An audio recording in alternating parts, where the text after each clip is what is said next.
Welcome everyone to the PC Gaming Show pre-show. I am Frankie Ward and I am so excited this year because not only do we have a ton of world premieres and game trailers to show you, but we're also devoting this show to something that makes all these awesome games possible: hardware. That's right.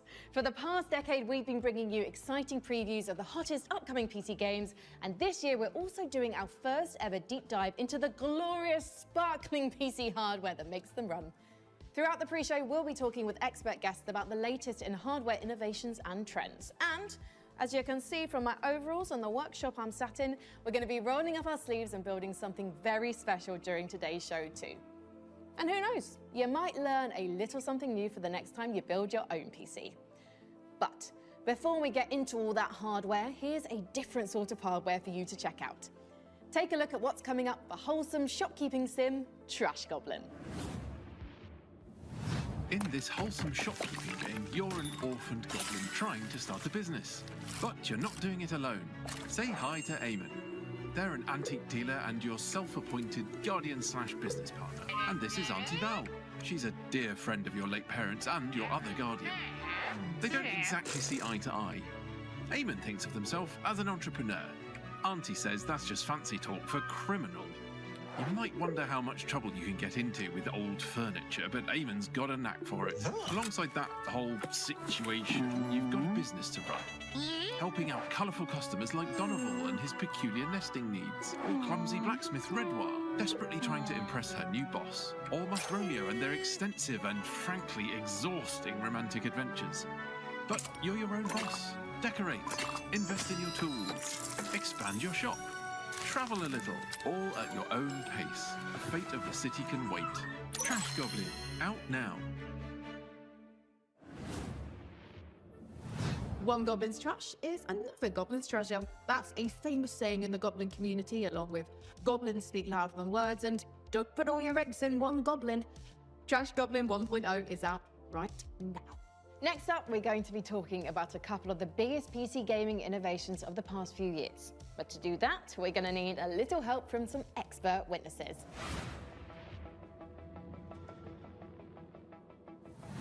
As a streamer and videographer, breakthrough technology like DLSS and FSR are absolutely essential items for my day-to-day. DLSS, FSR, and XESS, they're all doing similar things, which is kind of reducing load on your computer and still retaining some levels of image quality as super samplers. I think it's super exciting. Basically, it just gives you more performance, seemingly for free. Being able to push my setup to its limits whilst also maintaining high frame rates and overall visual quality while streaming allows me to continue to being my best without having to sacrifice performance. It seems like magic on first appearance, but when you dig into the details, there's a lot more going on under the hood. It's also important that I'm able to jump from game to game without worrying too much about drops in quality or putting unnecessary strain on my PC. This is especially useful with new-gen games.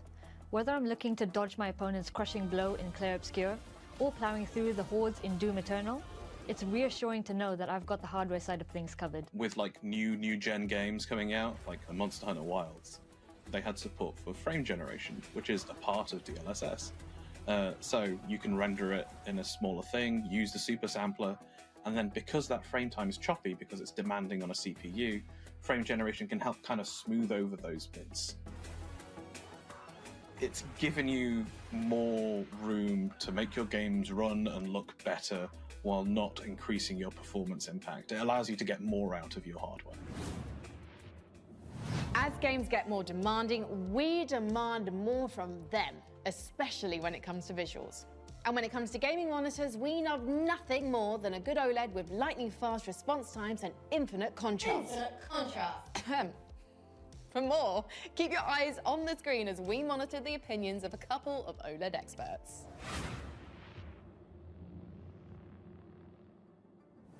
OLED really does feel like a quantum leap forward in terms of the image quality you can expect from a really high-end monitor.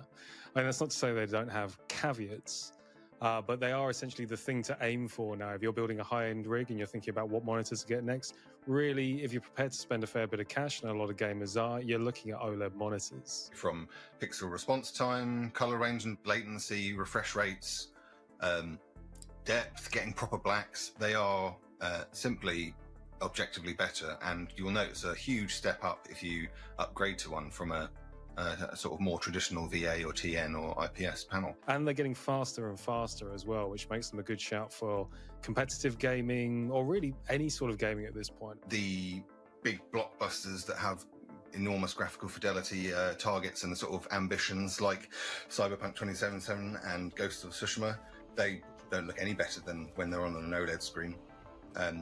But it goes even murkier games like the Resident Evil series, Dead Space Remake. The HDR benefits you can get from an OLED monitor on those games can be exquisite. I'm into my mill sims, so Grey Zone Warfare as well, which is a stunning Unreal Engine 5 looking game, but it also requires some good twitch reactions. Anything where I really need that quick twitch response, OLED tends to be better at it, as well as looking the best at the same time. But if you're looking for best of the best, OLED's where it's at. That is some great info on OLED monitors. You know what monitor I'm using the most these days? A baby monitor. Because I'm a mum. Nope. Nothing? Wow, tough crowd. How about this one? What did the monitor say when it got knocked onto the floor? Ow, that hurts. Okay, what else is in the news? Folks, you notice how Jack Black is in every single video game thing these days? I started up an old save game of The Sims 2 last week, and I am not making this up. Jack Black was in the game wetting his pants in the Goff family kitchen. And when did every game in the world decide it needed 10 minutes to compile shaders before I can play it? Did I miss a meeting? If I wanted to spend my time watching a number quickly decreasing on a screen, I'd just log into my banking app. Am I right? I am Frankie Dubs. That is my time. Good night. Please press F to pay respects to your servers and give it up for your next act, a colony management sim where it's all about cats versus mice. Here's a Whiskerwood.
Throwing everything in a cozy van and going on an open world road trip with your friends? Sign me up for Outbound. Oh, hey, looks like we're getting a call from PC Gaming Show co-host Sean Plott. Hello, PC Gaming Show co-host Sean Plott. Hey, Frankie, it's me, PC Gaming Show co-host Sean Day9 Plott. Just checking in to see if you're almost ready for the big show next month. Sean, the big show is today, right now. This is the pre-show. I definitely knew that, and definitely didn't forget what month and day it definitely is, or what country I should definitely be in. Are you sure you're going to be ready? You're on in about 10 minutes? Relax. I started going to one of those GTA barbers. Super time efficient. See? Oh, and while I'm doing a respec, look, give it to me straight. Come on. Great, right? Pretty good. Oh God, no. Maybe this? I'd stick with the default Sean skin. Gotcha. Day 9, day 1. A classic look. Well, things are going great at the workshop. We're focusing on hardware this year, and we're about to move on to keyboards. Oh, I'm on my way. As long as I catch my flight and hop on the shuttle to the submarine, then it's just a quick trip in a speedboat that turns into a hang glider, and I'll be at the studio in 4 minutes, maybe 5. But first, the duty-free shop seems good. Well, he certainly cleans up quick. Great timing, because we're ready for our next segment. What would PC gaming be without the act of pressing a key and making magic happen? Our keyboards are the clickety-clackety medium through which we work wonders, and the tech behind them has only gotten more wonderful. Let's turn to a keyboard expert who can tell us all about Hall effect keys. Traditionally, you have on-off binary, you press the switch and that's it. Whereas Hall effect is more, it measures the entire depression through when you press it. And the main shift that's brought about is a focus on performance, I would say. Before you had a focus on feel and sound. You can still have that with Hall effect, but now we have something that's definitively, this is for gaming performance. There's all kinds of games that benefit from Hall effects. The main ones would be competitive shooters, competitive FPS games, Counter-Strikes and Valorants, and racing games and stuff like that, for example. Hall effect allows such quick reactions on that front if you've got the fast fingers for it.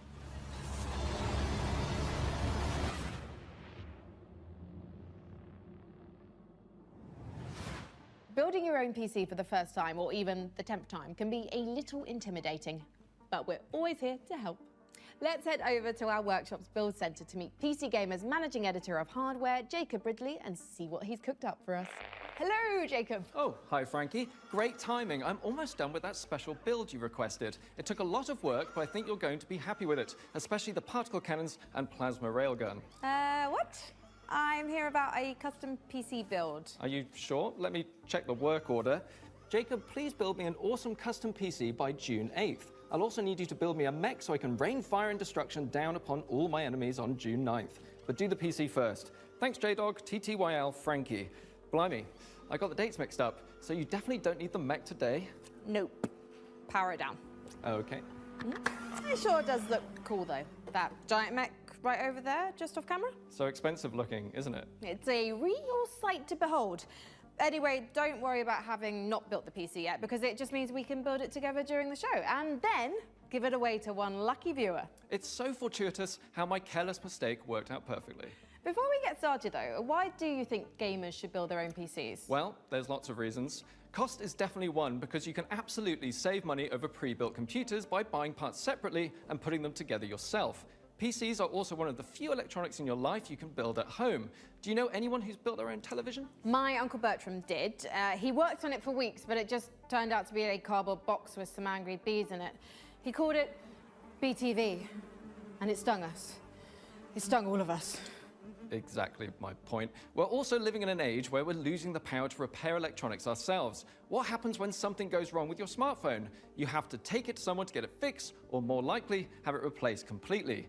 If you built your own PC, not only will you become more knowledgeable about diagnosing problems, you'll have a better chance of being able to fix it yourself. Sound advice. Thank you, Jacob.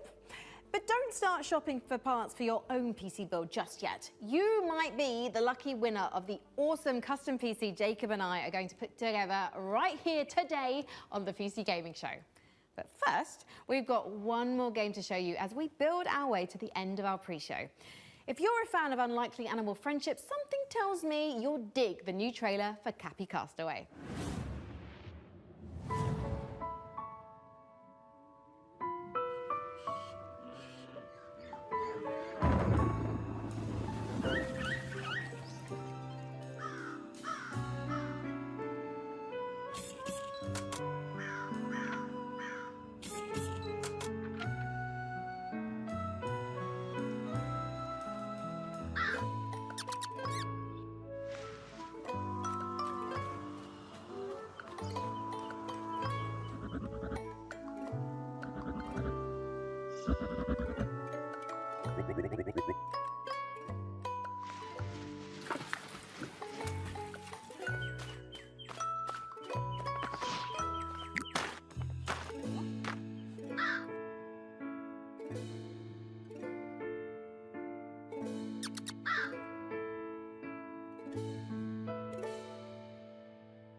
hello, and welcome to the PC Gaming Show 2025. My name is Sean Day9 Plot, and once again, I am thrilled to be here with you, showing you the latest game trailers, previews, and world-exclusive first looks at what's ahead in the world of PC gaming. But even more importantly, I'm delighted to be joined again by the co-host with the most, Mika Burton. Thank you, Sean. It is great to be back on the PC Gaming Show, especially since we're cooking up something extra special this year. As you can see, Sean and I are broadcasting today's show from a crucible of clandestine accoutrements. Oh, that's right. Here in our high-tech hardware workshop, we've assembled some of the finest PC gadgetry for some of the world's smoothest secret operatives. You know where all the spies get all their coolest toys? And that's from us.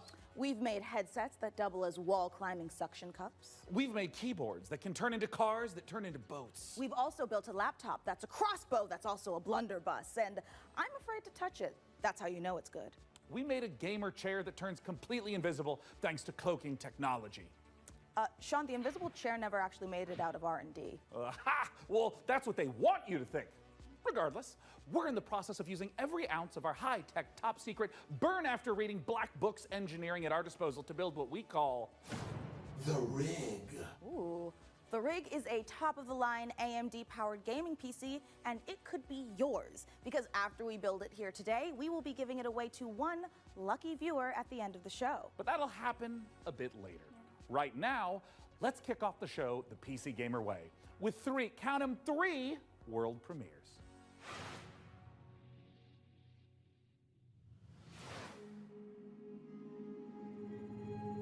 Dahlia, I know you're nervous about going home, but you're going to be fine. We don't know the state of the crisis.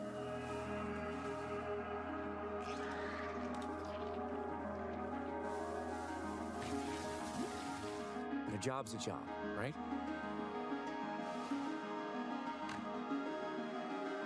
Get in, get out. Don't get sucked back in.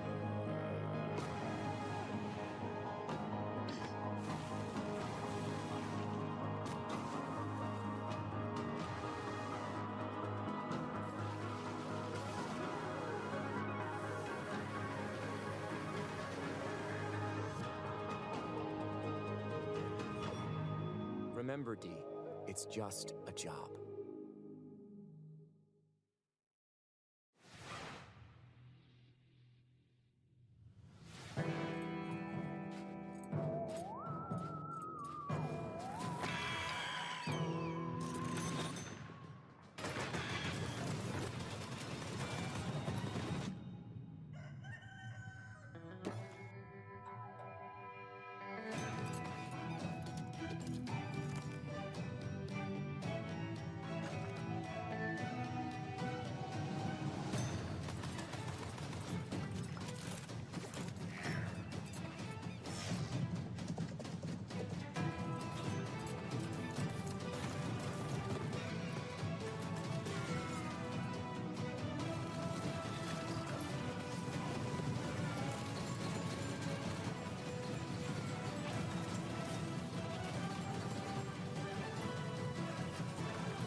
The Sword Coast.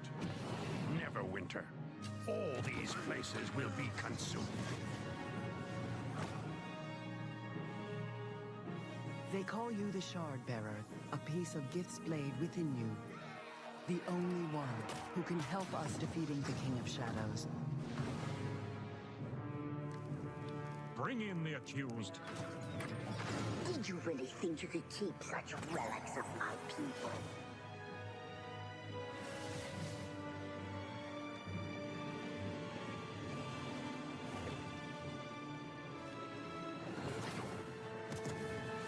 None shall stand against us. You cannot stop me.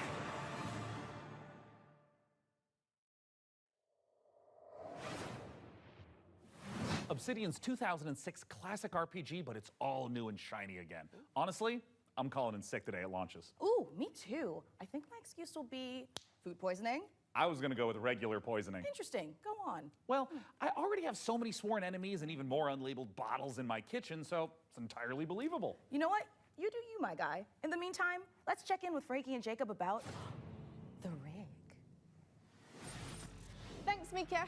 I'm here with PC Gamer's managing editor of hardware, Jacob Ridley, and during today's show, we're going to be building an awesome custom PC. Even better, everyone watching will have a chance to win it for themselves. This PC will be a gaming powerhouse with an AMD Ryzen 9 9950 X3D, a Gigabyte Radeon RX 9070 XT, plus 32 gigabytes of Corsair Dominator Titanium DDR5 RAM. We're also throwing in a Corsair K70 Pro keyboard, Asus ROG Swift OLED monitor, and a Corsair Nightsword RGB mouse, all handpicked by Jacob. We didn't forget a thing. We're even including a mouse pad. That's where your mouse lives, sleeps, and entertains other mice. Let's get to work. Hey there, PC Gaming Show. Check out this next trailer. It's fabulous. Fresh tracks, or I will get you. How do you stop that which never ends? In the endless, no two journeys unfold the same way. Come, remain by the fire, and hear the tale of Norway's greatest champion.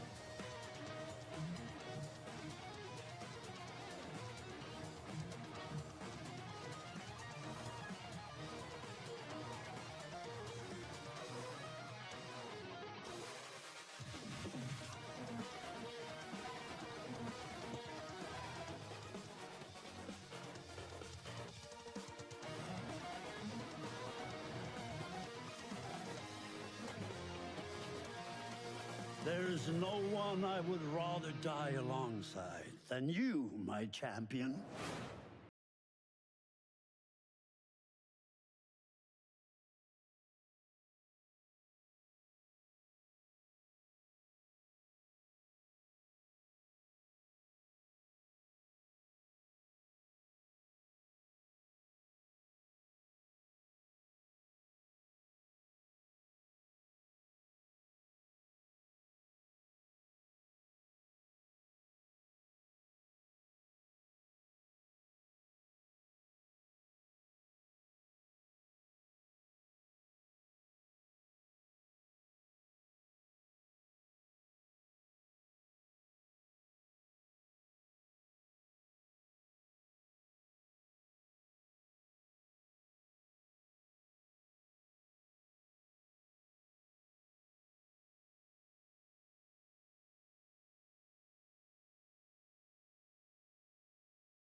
Coming up in the show,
It's important to celebrate when something reinvents itself. Necess overhauls its graphics, gets major updates. It's beautiful. It's almost as beautiful as the rig's Corsair RM1000X fully modular ATX power supply. Oh, it's poetry. In fact, the only thing more poetic is a perfectly executed heist set in a dystopian techno future. Yes!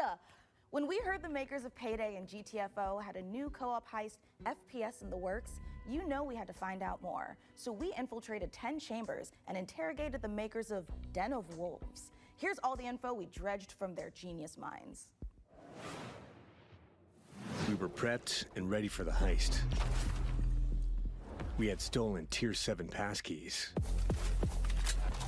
acquired the building schematics, and rerouted the security comms. We're in position. The package was as good as ours.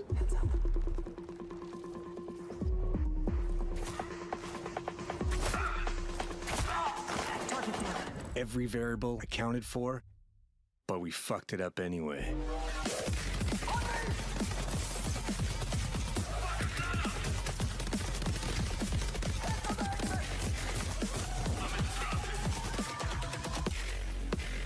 Next time, we gotta be even more prepared.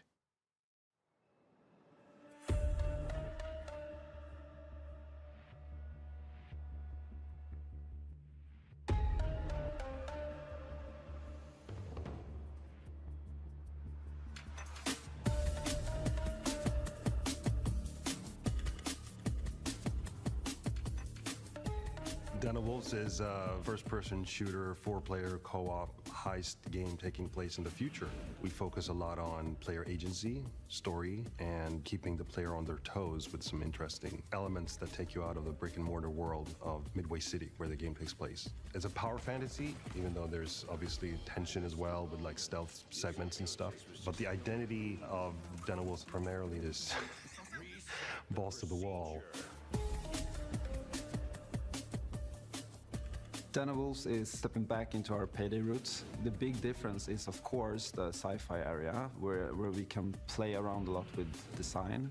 The freedom we have with this sci-fi space is a bit terrifying, actually, because you can go nuts, basically. We've actually told ourselves to not try to over-design stuff, but not limit us creativity. So designing the Midway City from the start, we knew we wanted big mega-structure buildings to actually place our levels within and be free of how big levels we want them to be. It's this very large city arising from the sea. You want to look out at the city and see, like, okay, so this is a living, breathing city and it works.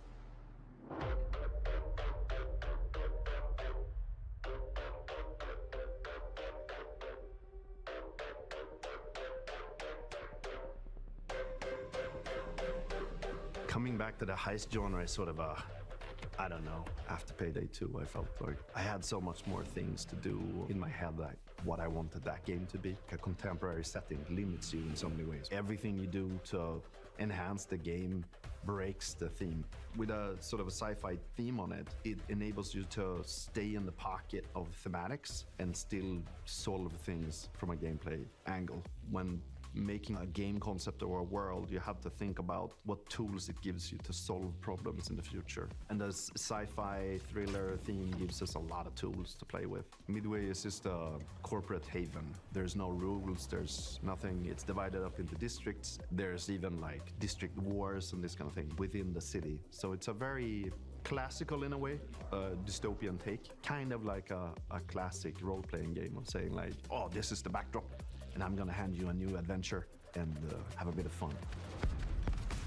So there's something called dives in the game. It's basically a neural heist. In the middle of whatever you're doing in the normal mission, you can basically jump to this other place. Thematically, there's these architects that build these defense mechanisms that gets injected into people's minds, and then you're trying to break into one of those. The dives allows us to explore a little bit with visual art design and gameplay design. Just tracking down this specific person that you need to make a dive into to extract information. We don't need a bank vault for that. It could be a suburban, gritty area, or it can be a very high-end luxury apartment or of some sort. The dives provide change of pace and change of intensity in the gameplay and change of scenery, and it could be a nightmarish sort of abstract thing. Imagine trying to navigate a forest or something like this. But it could also be a Japanese temple or fortress in the Swiss Alps. We could just mix a lot of different stuff together because it's this very abstract place. And also with gameplay, we could go from a shooter to a platformer to a horror theme. Or we can have sort of parkour experimentation where you can run on walls. We make the rules for what the dives are and what they can be.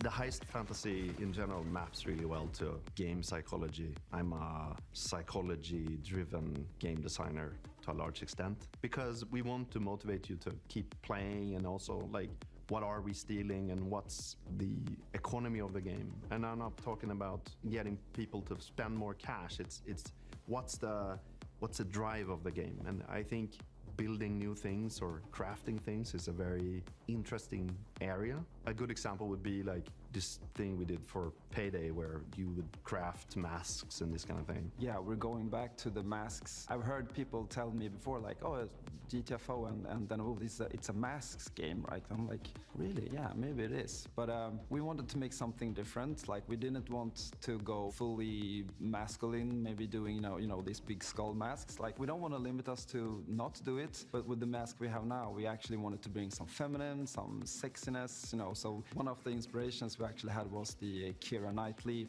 pout that she has. And there's also like these Japanese theater demon masks with Hannibal Lecter type of style. So as in the dives, you know, we could basically make anything. The masks are this expression to allow them to expand the world inside of themselves. So finding designs where they don't really know where to put it, in what categories, we try to hit kind of a sweet spot there. This is gonna be a high-paced, intense, and a very fun, collaborative game. Playing together with friends is a beautiful thing, right? Especially when we have these situations where shit hits the fan, we panic together and try to solve it. So if you put 4 people in a room and they play it, and you start to hear the voices go up, and they start to be loud in the room, then you know, like, yeah, it's something, you know? If you want to find out more about Den of Wolves, head to our Steam page and make sure to wishlist now.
Frankie, this is my first time on the PC Gaming Show.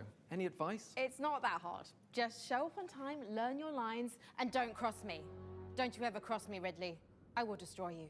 Also, tea with honey is great for a scratchy throat after a long day on set. Okay. Want to rehearse the next scene? It's that silly one where I'm trying to detangle a bunch of headphone cables and you learn the folly of crossing Frankie Ward. I have powerful friends and a long reach. Or you could tell us about the next part you're going to install. Yep, let's do that, please. Right, the X870E Aorus Master has a few special features to make PC building easier. My favorite is this tool-free SSD slot. Press a button and the heatsink comes away. Then push down on the latch to install your SSD. No screw required, which means no more crawling on the floor looking for said screw when you inevitably drop it. Then there's this Wi-Fi antenna. This combines standard 2 Wi-Fi connections into one easy to install or remove connector. No need to screw anything in. Lastly, if you want to disconnect your GPU, hit the button in the corner and pull it out. Job done. Welcome to Evil Empire, where we've been working on the Rogue Prince of Persia's early access for over a year now, pushing the game way further than we ever imagined. I mean, just look at me playing. I'm happy, the team is happy, and our boss is happy. And the players, well, they seem happy too. Our 1.0 launch is fast approaching, so here's where we're at.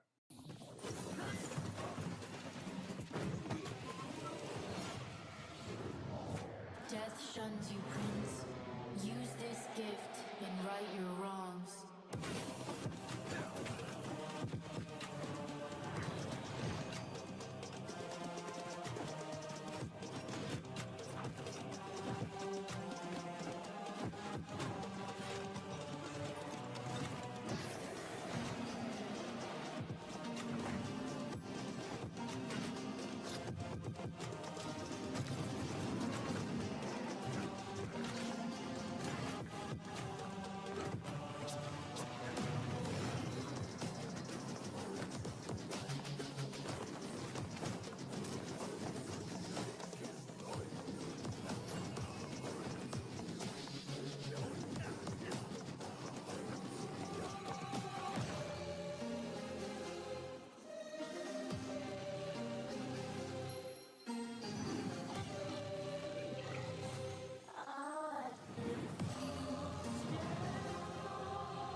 You have the opportunity to save your kingdom as the worthy Prince of Persia.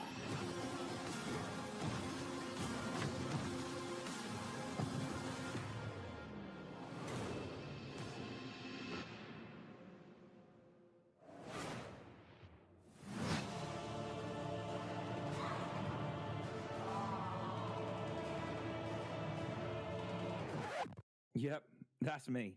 You're probably wondering how I ended up in this situation. We were the conductors of the train, tirelessly serving our passengers with kindness and respect. Excuse me, this is a conductor-only residence. Please back away from the door. Hey, what's up? Yes, get motherfucking ready! Listen up, scumbags. You rats will never get me out of this control room. You understand me? Never. Car key. Bro, let's just flush him out. I'm tired. Do it. Run! Move, move, move. Hull compromised. Please evacuate the train. Those ungrateful mother... Bro, we can literally intercept the conductor, steal all his shit, and extract. Let's go, go, go, go, go!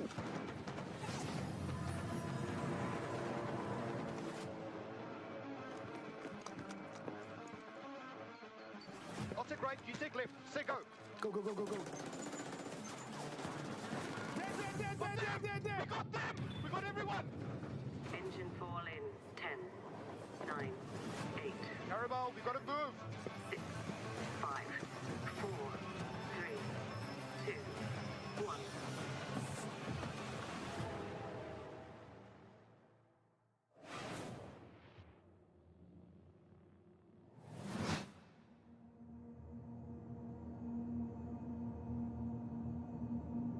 eFrontiers Founder Access is the first public step in creating a visionary sci-fi survival experience. You start your journey alone, a tiny blip in a seemingly endless universe. As you struggle to gain a foothold in this hostile world, you can build rudimentary structures, improved ships, components, and more. You'll begin to discover details about the universe and the ancient civilizations whose remnants still roam the skies. Everything requires fuel to operate, and good resource management is crucial to survival. The most potent source of fuel, crude, is necessary to build formidable ships, advanced structures, and even stargates, reconnecting the vast universe. Smart structures are highly customizable and open the possibility for emergent gameplay only bound by your creativity. Founders have already created custom tournaments, specialized trading hubs, advanced security systems, and more. Are you ready to lose yourself on the frontier?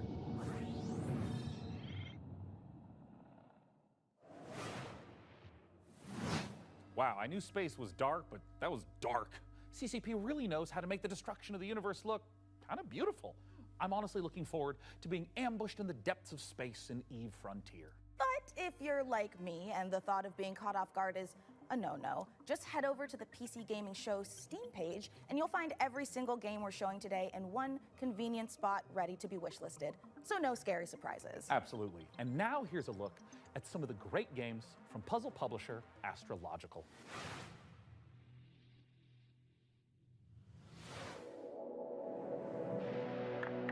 I'd say the days are blurring together.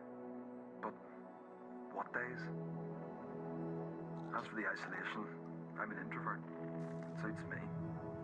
The contracts just keep on coming. 2 more rigs to construct. That will put me short in power. Gonna need more hydrogen generators. Good news is, I've managed to synthesize 334 liters of water in the last 24 hours. Now I want 200 liters of ammonium hydroxide. Rewards are good though. On completion, we'll finally acquire an electrolytic reducer. And with all that methane and level 2, that means methanol. After that, despite the fact no one really knows what's down there, I push on, keep going deeper.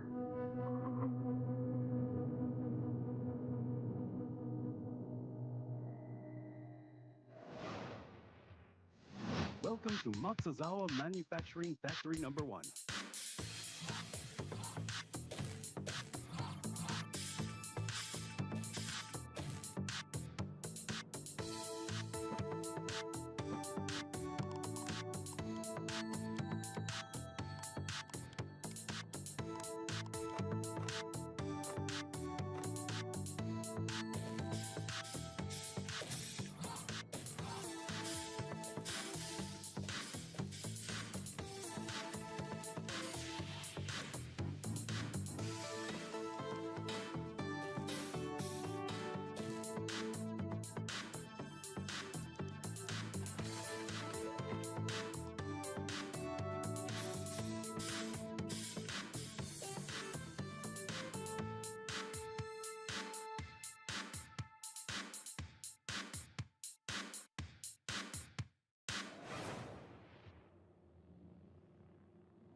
This is a factory in Modulus. Here, we're producing blue cores. Let's see how we got here. This facility was built out of these 3 modules, which were drawn, stamped, and dyed with pigment. Produced here, in our blue pigment refinery, which was constructed from these modules, made by combining these modules,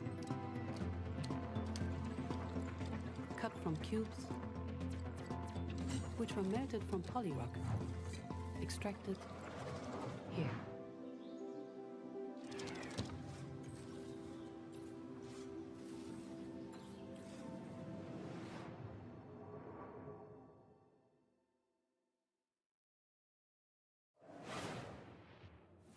So, Jacob, have you got any quick PC building tips you can share with our audience? Here's one. You know when you accidentally drop a tiny little screw into your PC case and it just disappears? Oh, yeah, I hate that. Do you have some cool hack for quickly finding it? Nope. My tip is that screw is gone forever and you should pretend it never existed. Forget I asked about tips. What can you tell me about the Radeon RX 9070 XT you're installing? The Radeon RX 9070 XT is a hot ticket item right now, and for good reason. This is AMD's graphics division putting its best foot forward with an RDNA 4 chip that can go toe-to-toe with NVIDIA's GeForce RTX 5070 Ti. If you're worried about running out of VRAM, don't be. This comes with 16 gigabytes of GDDR6. That's plenty for gaming at 4K. Plus it supports FSR4, the latest version of AMD's upscaling technology, to help your frame rate. But what I like about it most is how easy it is to undervolt. This lets you run it with less power and still get top performance.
I know our odds.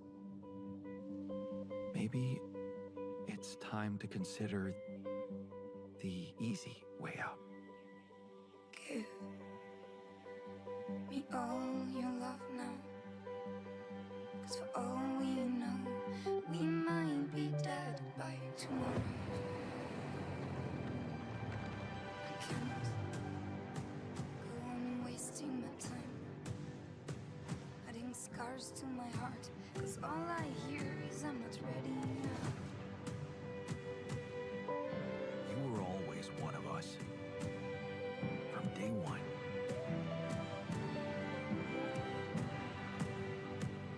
What if deciding, making choices was never anything more than just an illusion? What's in your heart? But if you're not ready for You're still making it about yourself. Just look at us. how can you be ready?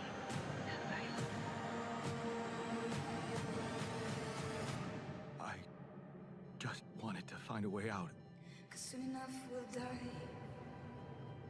'Cause soon enough we'll die. 'Cause soon enough we'll die. Pathfinder, Abomination Vaults. A hack-and-slash dungeon crawl where up to 4 players battle through a single massive labyrinth filled to the brim with monsters, treasure, and secrets. Customize each hero between 3 paths, inspired by 2nd edition Pathfinder. Or mix and match to craft the perfect hybrid. Whether adventuring solo or with friends, switch between the party's heroes on the fly to unleash almighty combo attacks to annihilate the forces of darkness. Deep below the surface, the dark sorceress Belcora Haruvex gathers her power. Are you foolhardy enough to delve into the shadowy depths of the Abomination Vaults?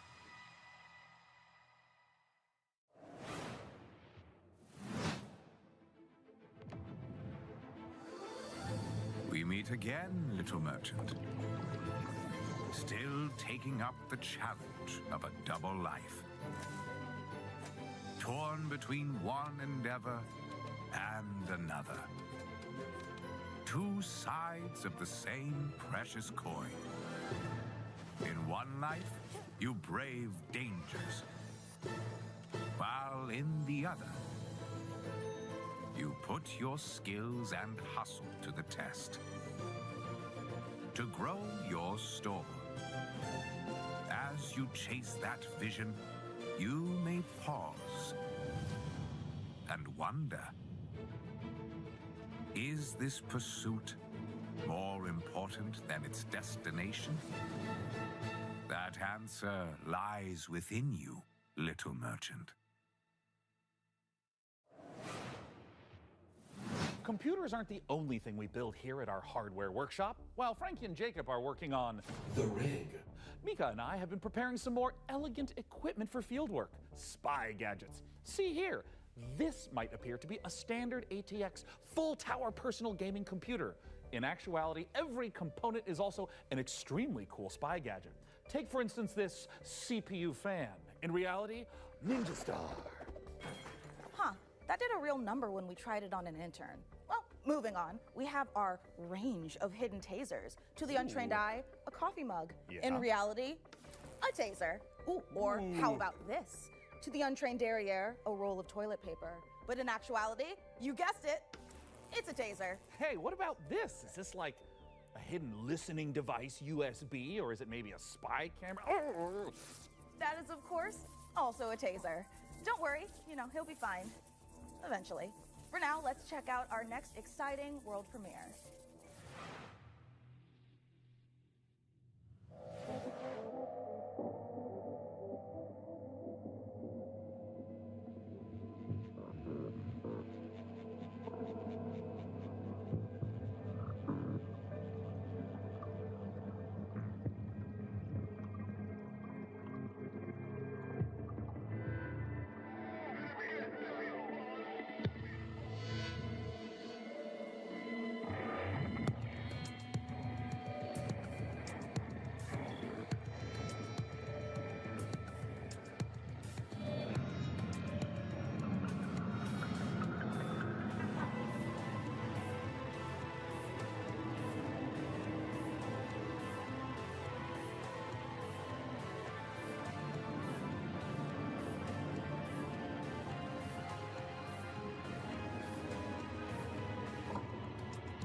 Your safety is your own responsibility.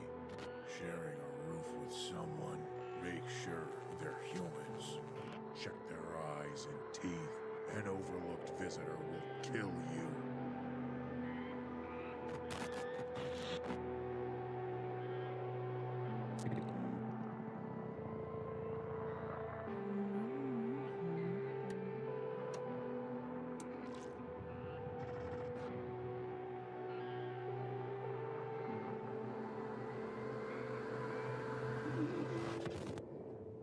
You will never know who knocks tomorrow.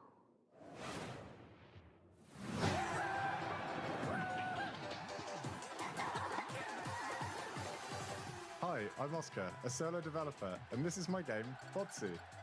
It's an online multiplayer game where you control a ragdoll robot and compete in some very silly physics-based competitions. I started making this game in my spare time, and now you can play the free demo on Steam.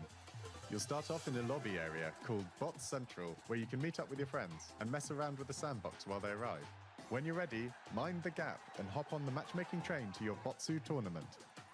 Your team will compete in bonkers boxball matches, steal boxes and drag your team to victory in Stockpile, and try to be the last bot standing in Sumo. It's even got physics-based power-ups, like sticky bombs, balloons that work on anything, and grappling hooks to swing the match in your favor. You can play both online and split screen at the same time, and you can create crazy custom matches in the Steam demo right now. I hope you have fun.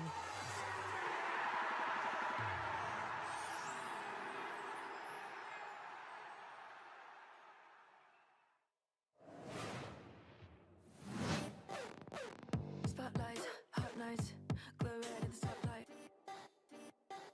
I slay, big swerve, big roll, rich taste. I serve, line up for the looks that kill. So rich it can make you ill. Don't choke on the diamond pill. Cheap lies, get a gag like bow down to the golden strand. Get in line, I'm in high demand. Come close, yeah, I'll use what I can when I can. I will rate with a 1 to a 10. I will call if I want it again. Coming up in the show,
What an amazing collection of games we've already seen. Mika, we are really turning up the heat this year. we sure are.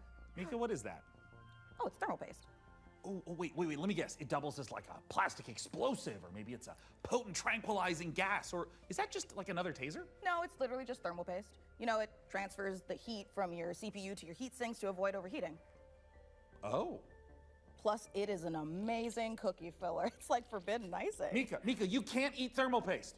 Of course you can, especially not with milk. Okay, let's check in on that build again. Can we put it in the computer?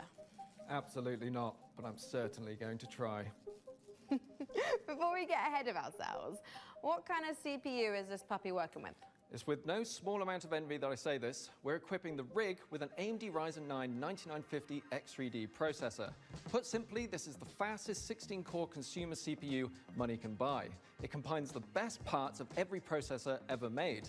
The power of a 16-core monster for tough jobs, check. The gaming chops of second-gen AMD 3D V-Cache tech, check. This beast can work as hard as it plays, and it plays in a completely different league. It's the best processor in the world for gamers and creators, for gaming and for everything else. It's a beauty. If I wasn't putting it in the rig, I'd be tempted to walk out of here with it myself. Phenomenal. Peak PC gaming, courtesy of PC Gamer and AMD. Indeed. So, Plasma Globe? Plasma Globe. Looks like things are coming along perfectly with the rig.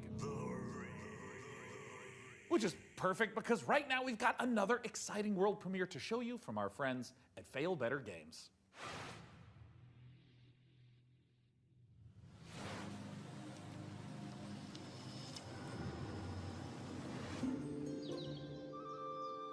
The village of Chandley is small, complicated, and everyone's got their own story.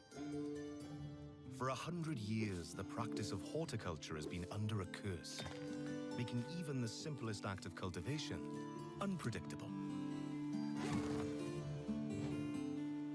But you come from a long line of sorcerers steeped in the green and growing arts. Your family's old lodge has been empty for a long time, so don't expect airs and graces.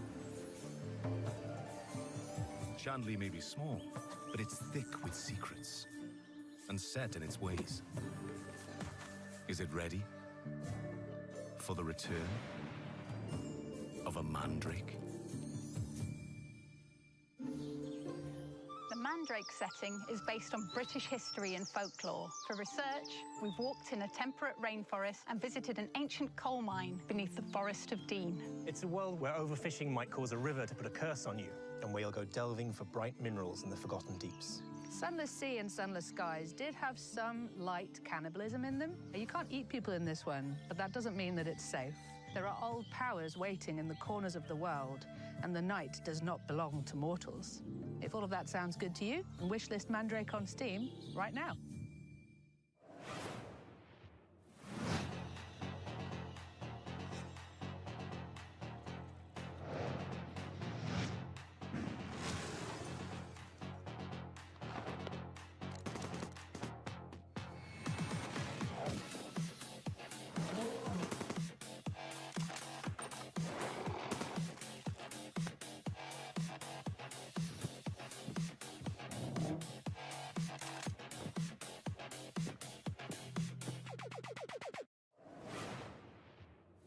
A week in the life of a demon school student in under a minute. Starting now.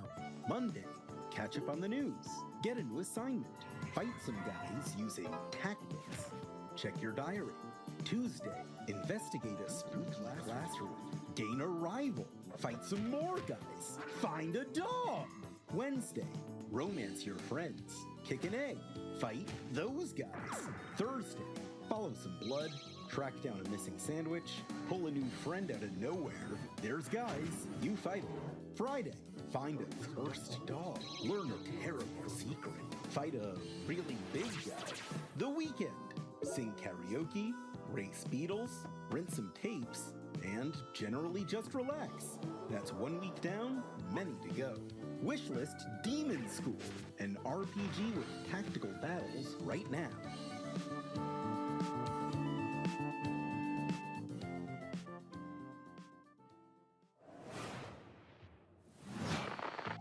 Congratulations on your assignment.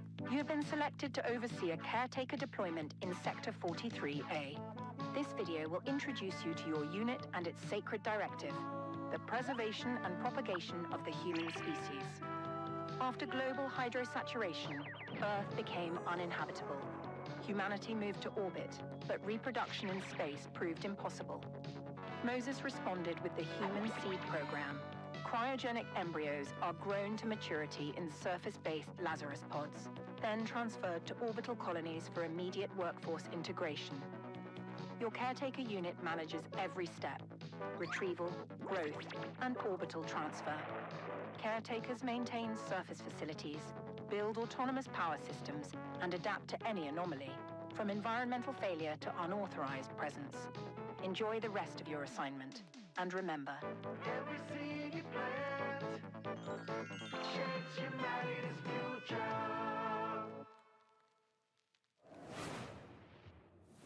You're the only one who can safeguard the future of humanity in The Last Caretaker. So, you know, no pressure or anything. Hey, Sean, what was that? I am so sorry. I may have eaten a light snack that just didn't really agree with me. Wait a second, did you get into my thermal paste stash again? I prefer the term computer hummus. No, that's definitely a train, which means we are right on track for our next world premiere. Sean, no! Put it down.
Prospector, Norex would like to offer you an opportunity. We have some dirty work we need you to take care of. At your own risk, of course. Keep your mouth shut and you'll be rewarded. You want to hunt monsters? Join Norex.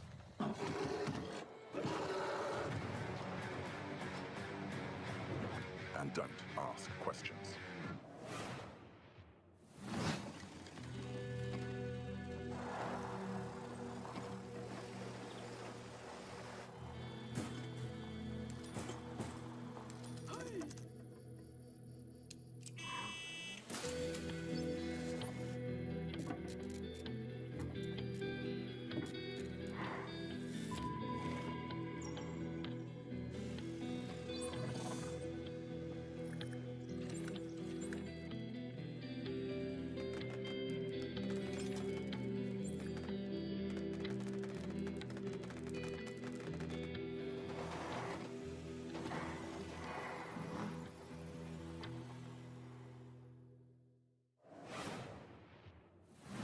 So you're good at building PCs, but can you build other things? Like a car? No, Frankie. I can't build a car. What about like a winching system to pull something heavy out of, for example, a lake? I mean, maybe I could put together... Say a car was in a lake and you needed to winch it out. Could you at least build a ramp to make the winching a bit easier? Is that something you want to tell me? I drove your car off a ramp and into a lake. But I only did it to put the fire out. My car was on fire? There is no point in jumping a car off a ramp if it's not on fire. Is there any good news to this story? Yeah. Just check out this ramp. You should install these before you start shopping for a new car. Oh, that's the Corsair Dominator Titanium DDR5.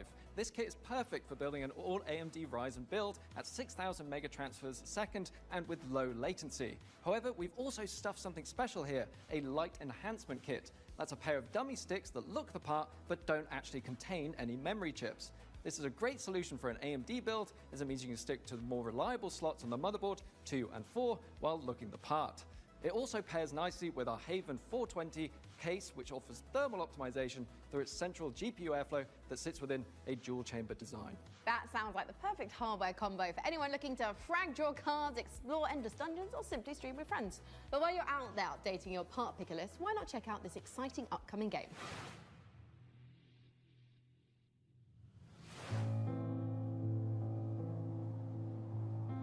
World changed in the blink of an eye. The outpost where we hoped to find salvation has stopped responding. We found it abandoned, all in ruins. Now we have to find out what happened and rebuild what's left.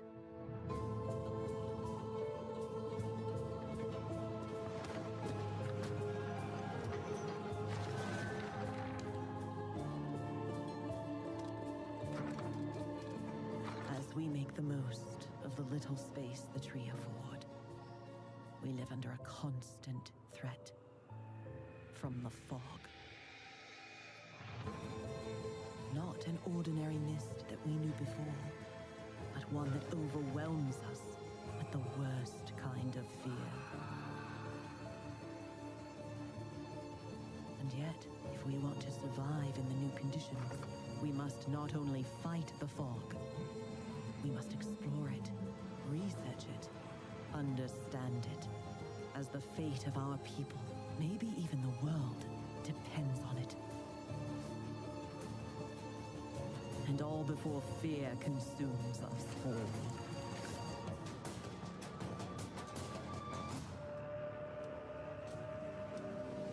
The tree provides. The tree protects.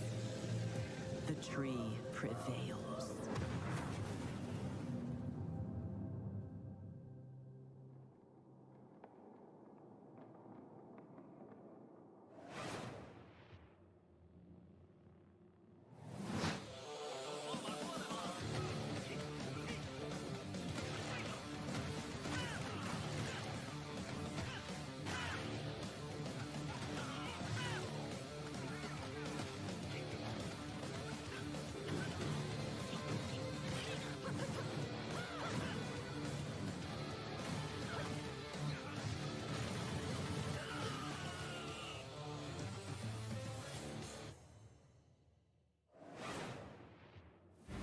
Coming up in the show,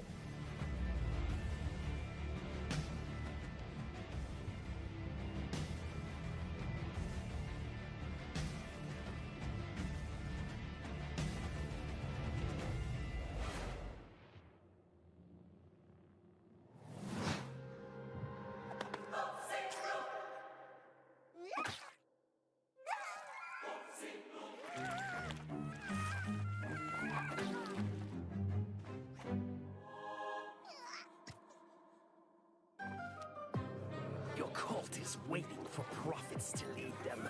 Convert the feeble-minded. Learn the occult. Spread the mighty one's influence. Find power in the god of your choice to bring the unseen depths to the mortal world. Now go. Vanquish the opposition. Burn the non-believers. Indoctrinate the uncivilized. And survive the horrors. Grow in power and strength. Unlock new unholy sorceries to overcome the mightiest of enemies. You have what it takes to worship the Eldritch.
After almost a decade, Muse Games is bringing us a follow-up to the airship combat game Guns of Icarus. Now, as with all professions, our work as gadget-crazy weirdos would be impossible if not for the laser watches and ejector seats of those who came before us. We stand on the shoulders of giants, crafty, unhinged giants. Which is why I am pleased to present, in an attaché case full of throwing knives and tear gas canisters, the latest intel on Bond, James Bond. So we sent our secret agents to see what's happening at IO Interactive.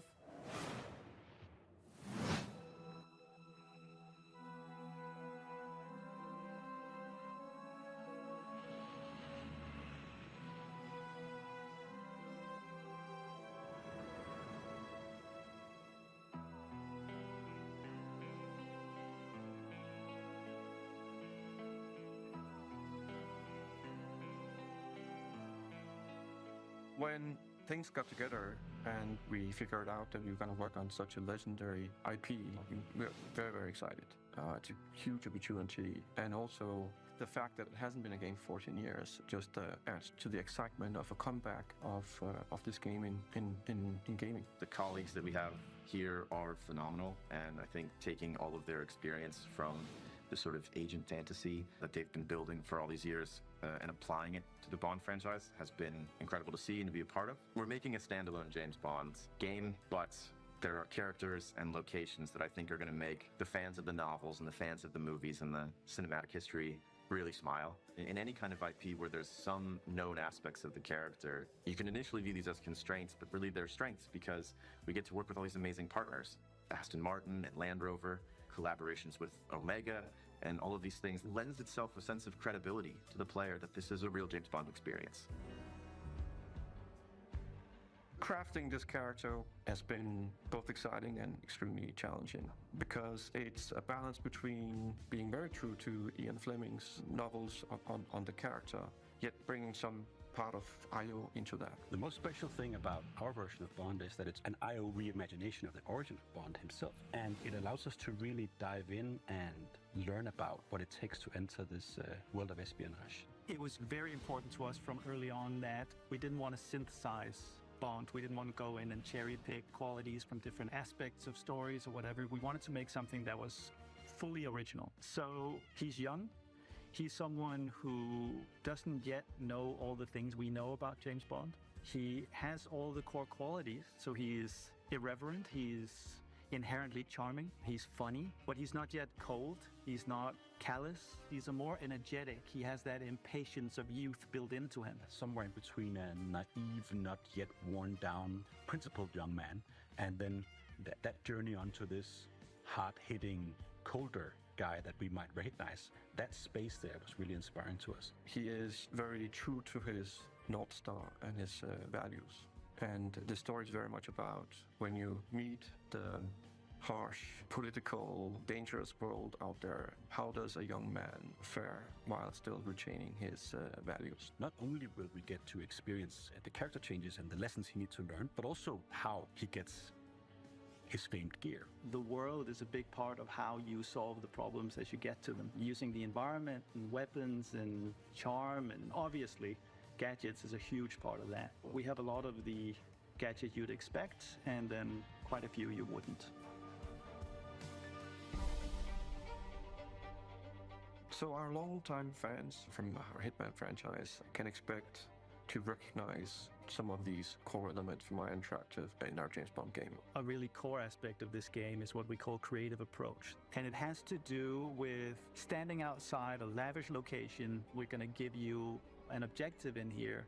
You absolutely need to be able to do that in a bunch of different ways. But I think the biggest difference is that you need a lot of patience to play Hitman. You need to be sitting there seeing the patrol. He goes over there and he likes wine and you overhear that thing. But Bond, he can also just walk through the front door. I'm actually just going to go and talk to them. I'm just going to go punch him right now. If you're a James Bond that wants to crouch along, you know, the covers and be careful and all that stuff, that's your Bond and that's fine. But we've crafted a game that has a lot more forward momentum. Spycraft is part of our DNA. However, in terms of Bond, there are two key differences. The agent we were working with before, he is an empty shell, right? He's a chameleon, whereas James Bond is very much a personality. A big part of the fun of playing the game is to see what he'll say, because he always has something great to say that you wouldn't have thought of. His quick wit and talking your way into and out of trouble is a big part of the core loop as well. If Hitman is a single-minded killer and basically the bad guy of the game, Bond is the hero. And that means that we are much more focused on his journey as a character, and we are much more focused on saving the world. I think it's safe to say that we're dialing the action to 12 on this one. We wanted a physical Bond. We wanted fighting to be visceral and brutal and violent and super fun and exciting. So we spent a great amount of energy on making a system of free-flow combat where you're fighting multiple opponents at once.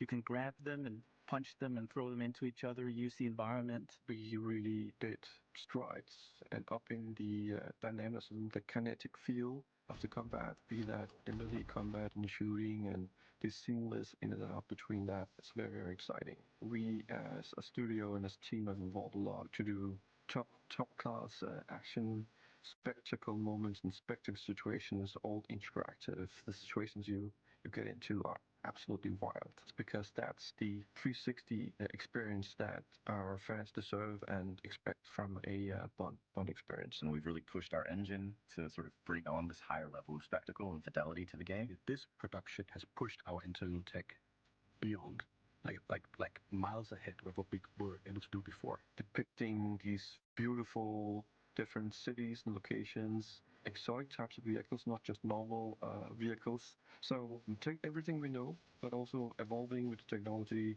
to deliver an experience that is more advanced than we've ever done before.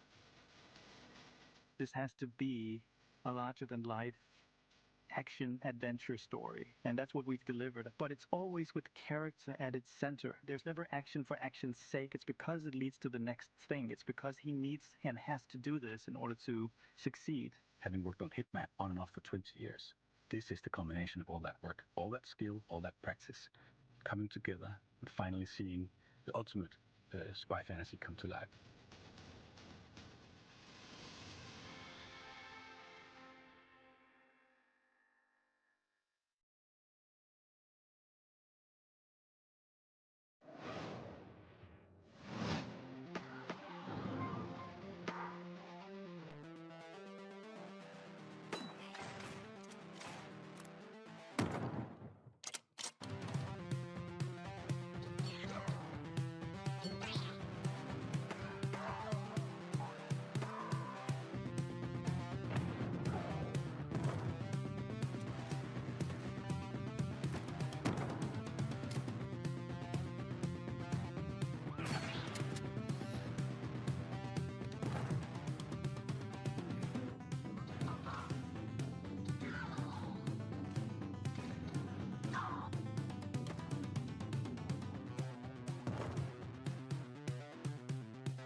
When the world ended, we shielded our city. Safe but trapped, we endured. Until now, until you, time traveler, only you can shatter our chains, guide our armies, defend our kingdom, propel the evil hordes. Rebuild what the enemy shattered and restore the might of our city. The lands of Bastion still whisper secrets. Relics of power waiting to be claimed. Together, you are legions. Not even the hordes of the Unraveler shall halt your advance. Your strength will never cease to grow. Once banished, you will break us free.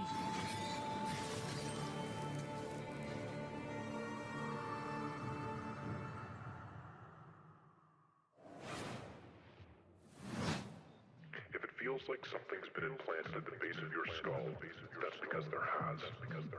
It's in your best interest to listen to me.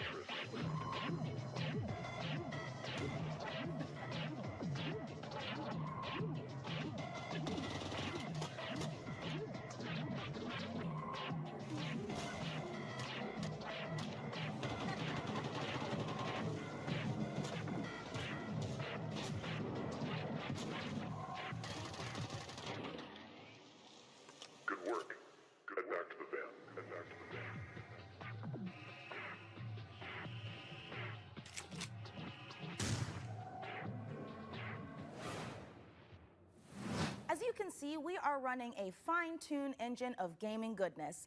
Oh, speaking of, Sean, what's going on with the rig? Let's find out.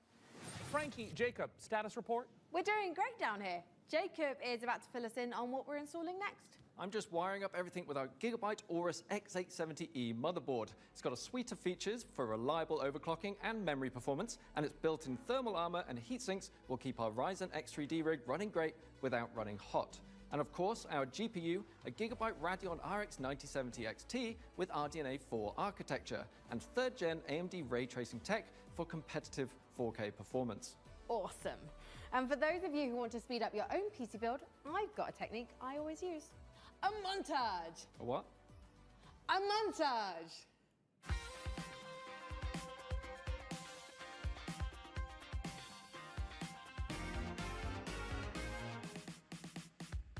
Oh, a montage. Right. Great idea, Frankie.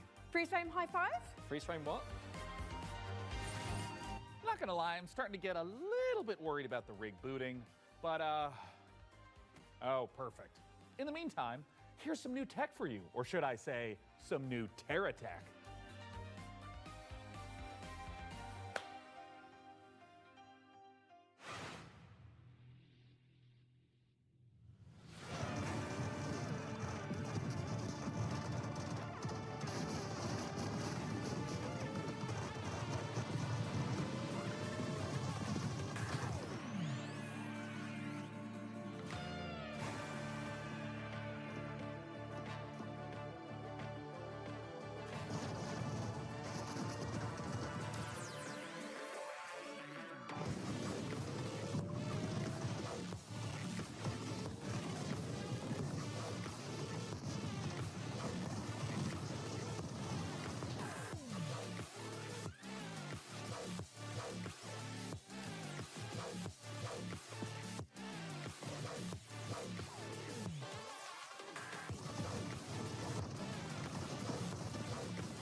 I didn't see you there.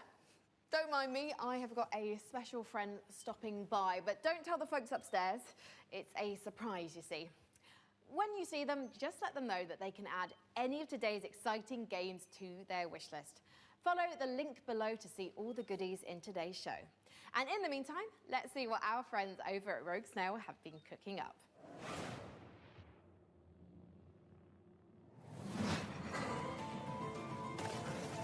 Meu Deus. Perdoe essa pobre coitada,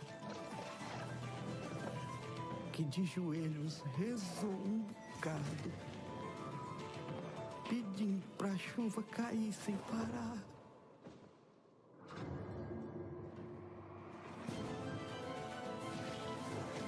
O sertão é rico para quem tem olhos de ver. Não é lugar para vocês.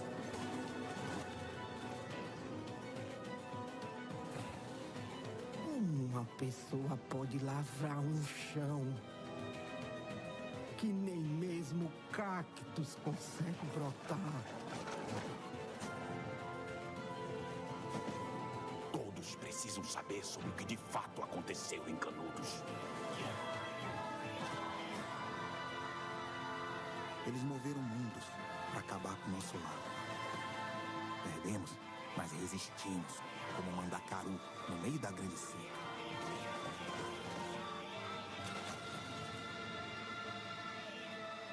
Eles vão nos massacrar novamente, Pajem. Eles vão nos massacrar. Um a um.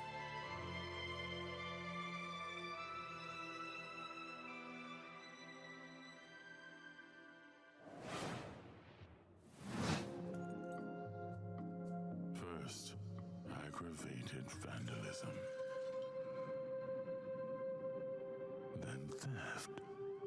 And worst of all, you've tried to flee.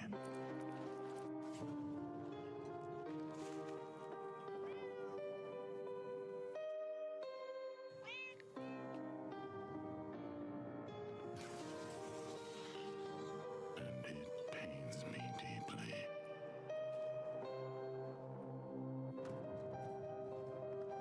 But a lamb that's always lost.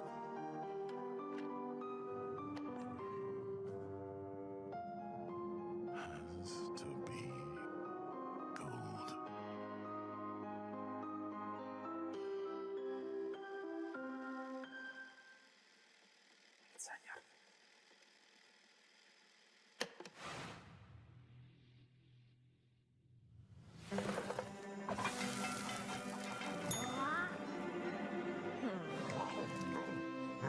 Chef, opening your own restaurant may feel like a fairy tale, but it's trickier than it looks. Customers curse you. The hordes line up at the door. Elder gods are summoned. All of this can really burn your biscuits, but you will be forged in the fires of the kitchen. Sharpen your knives and master the magic of food, for an ancient hunger has awoken. And the path to a demon's heart is through its stomach.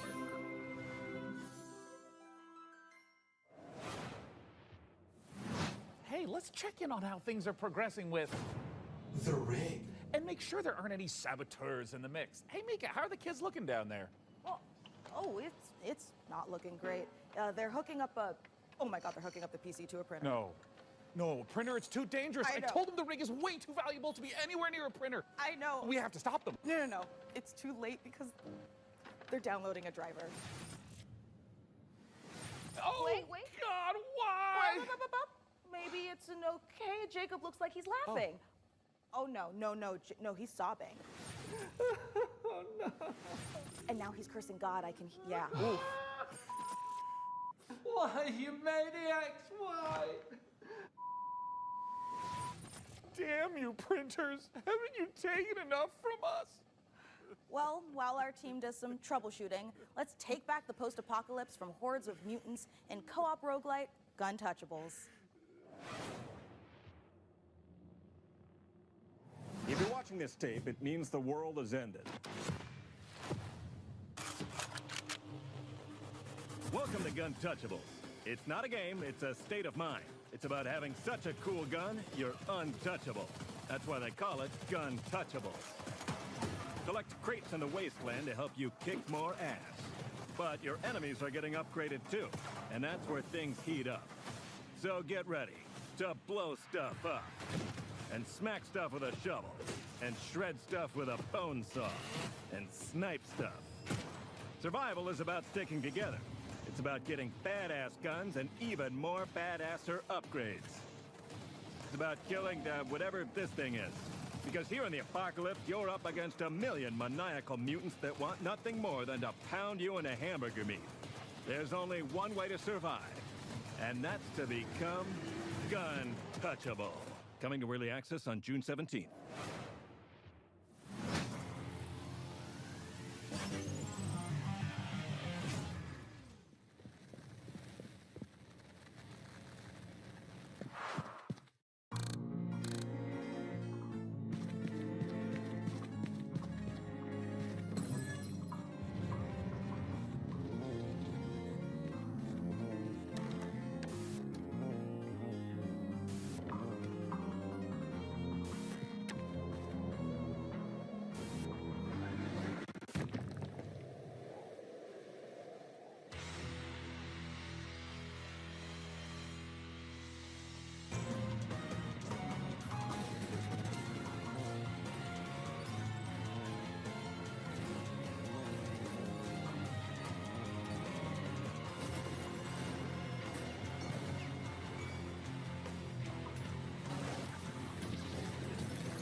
Coming up in the show,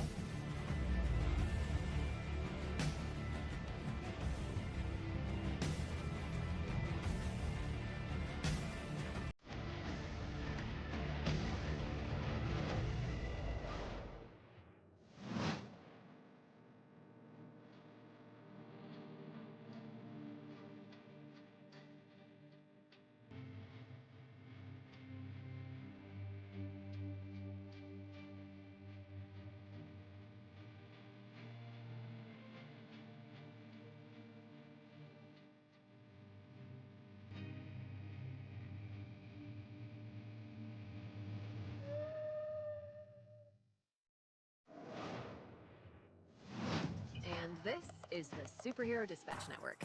I hope you're ready for your first shift. Wait, we're doing this? Hey team, this is your dispatcher. Someone's robbing the museum. Watch and learn, Sonny. How do I mute you?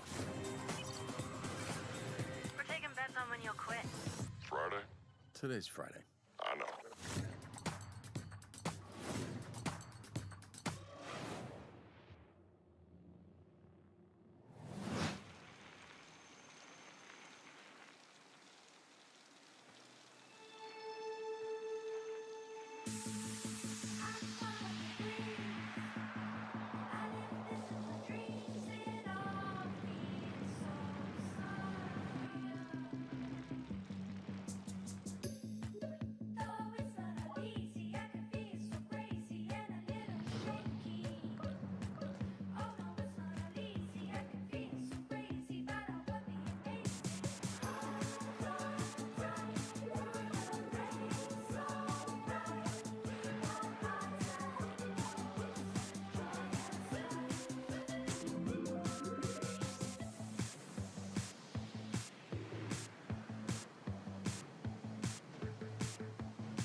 Wheel World is the rare kind of game that leaves you asking the important questions, like, why aren't all the world's bicycles shaped like hot dogs? We can only hope the answer reveals itself someday.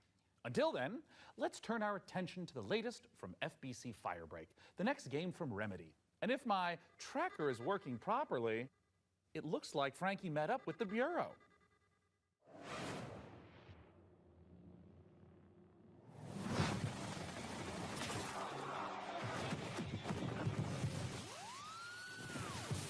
6 years now since we've been locked in with the hiss. I don't care about your day job if you can hold a gun and use a tool. Firebreak needs you. I'll be frank with you, this ain't an easy shift, but at least you won't be alone. Your fellow Firebreakers will have your back. Fighting together, fixing together, and hell, even showering together. If you can stand your ground and stick together, it'll be more than enough to survive.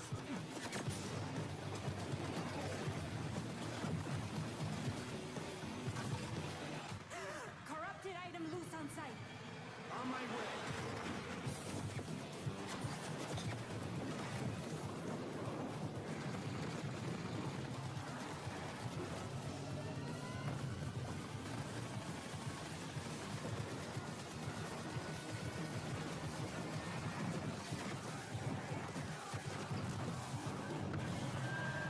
So, that's the job. Sounds simple enough. Good. I've got a liability waiver here with your name on it. That trailer was absolutely epic, delivered on all fronts, but it did take me back to my student days. It might have been the post-it notes, the traffic lights, and the slight feeling of regret in the shower. What have we signed up to? Mike Kayata, you're the game director of FBC Firebreak from Remedy Games. Thank you so much for joining us. Yeah, but yeah, what absolutely. have we signed up to here? Yeah, lots.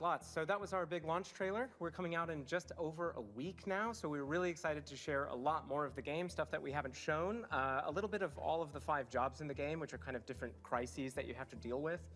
But yeah, so we're getting close now.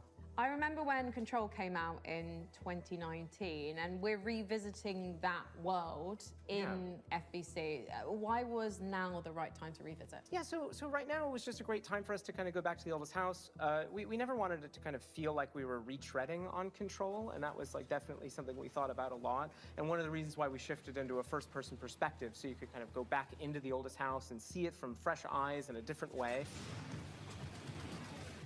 I mean, you did have a lot of fun in Control. And also, we're in first person this time, so... Yeah, so of course very different, and I think as anyone can tell from that trailer, we're extremely, like, tonally to the side of Control. And this was a really big challenge for us, because of course Control was very moody and atmospheric and very, like, horror tinged. But of course, it did always have that little edge of absurdity. And speaking to that, this is kind of like why we leaned into that more absurd angle. Because, you know, Control was very carefully built for a single-player experience. Since we are sort of a kind of joke around with your mates and just kind of have fun thing, we didn't want to totally like betray that franchise, but we did want to take those kind of recipe components and just flip them around. So we keep that kind of edge of like horror and tension and stakes, and we just add a lot of the absurdity at a higher value. So for example, like you saw Sticky Ricky, our gigantic monster made out of sticky notes. In one of our trailers, you know, somebody I think actually shouts like, "Sticky Ricky! Sticky Ricky!" Which was, to us, very, very funny, but to that character, completely terrifying. And Sticky Ricky is joining us today. Yes. He's just getting himself together, and maybe he'll answer a few of my questions. Say I don't necessarily have 3 straight-up fraggers on my team. Are there roles that we can adopt in this game? Yeah, absolutely. So the game is kind of built around a trifecta of kind of saved loadouts that are centered around tools. We call these crisis kits, and each one was developed with a different play style in mind. So we have one that kind of shoots these gigantic, like liquid globules you saw in the trailer, and this is for the person we always just imagine almost like Scarface, like I don't really care, I just kind of want to, you know, paint the world with something. And then we have another one which is a tool that kind of looks like a pogo stick mixed with a defibrillator, and you might be surprised, but we always thought of this as like a precision and tactical instrument, just because you can kind of relocate yourself and move around easily. And then we have the last really complex tool, which is literally just a wrench. It's just a wrench. It's a gigantic piece of steel. So we made a lot of active decisions to try to get people right into the gameplay. So that's at the cost of some direct storytelling, but we haven't scrimped any on the world building and the big narrative and what it feels like to be inside of the oldest house. We do associate Remedy with these big narrative games, so much imagination, atmosphere, obviously Alan Wake, obviously Control. Sure. So this feels like a new departure for you guys moving into this space. So why Yeah. And to be clear, it's fundamentally different. You shouldn't go into this game whatsoever expecting those type of experiences, which, by the way, I personally adore. I started Remedy as a massive fan of Remedy, so this isn't a pushback on that type of experience. But the thing is that we, as soon as we started making more than one game at the same time, we just wanted to say, hey, is there a way to kind of like open the doors? If you are a huge Control head and you know all of the lore and you really love it, and you can't convince your friends to try this game out, we wanted to give that kind of step in. So even though it's not really what Remedy is today, I do hope that a little over a week from now, it will be part of what Remedy is in the future. So, Mike, as an online cooperative shooter, what does this game look like in, say, a year's time? Yeah, that's a great question, especially because, you know, the online space, I think a lot of people treat it very differently.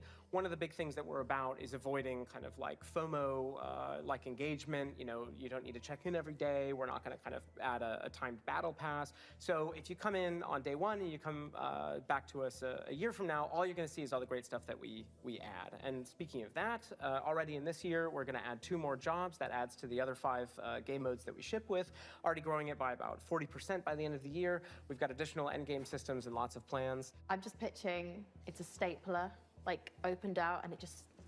Okay, I have news for you. There is a stapler in the game. I'm a genius. So in the game, actually in that trailer, you probably saw that big traffic light. That's actually called the red light. It's an altered item you may have seen in Control. It's now corrupted by the hiss, and in certain settings, it can show up and kind of hit you with a big red light. You're not allowed to move until it gives you a green light. There's another one, which is a stapler, which if you are a super Control nerd, you might remember from some of the posters in the oldest house. Is that a stapler and altered item? And then you see a nice little clip art of a stapler. Well, that stapler actually shows up, and it kind of behaves like a fly. It sort of like buzzes around your face and gives all the enemies a lot of additional health. So yeah, there you go. Where can we sign up? Yeah, lots of ways to play this game. Of course, we're on all the major consoles, on Epic Game Store, or you can head over to Steam where you can wishlist the game today. It comes out June 17th. Grab your friends, and we hope to see you there. Well, go on then. Go clean the oldest house. Sign up today. Thank you so much, Mike, and yeah, good luck. Thank you. Ah, the FBC. Lovely bunch over there for, as long as they last. Hey, didn't we cook up a few trinkets for FBC personnel at some point? I mean, we offered, but spy gadgets just don't hit the same way when you spend your whole day working with evil typewriters and turn your bones backwards. Yeah, that's a fair point. Well, up next, if you've been looking for the perfect excuse to wear a toga, and who hasn't, here's a look at Ubisoft's next entry in the long-running strategy city builder, Anno 117, Pax Romana.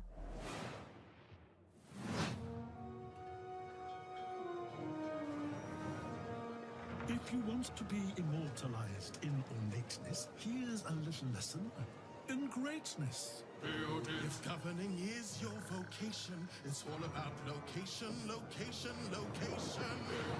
Go where you haven't gone before. Find a religion. Or 5. Or more. Romanize your territories. Or keep them Celtic if you please. Sharpen your steel or lose your head. I'd prefer Pax Romana instead.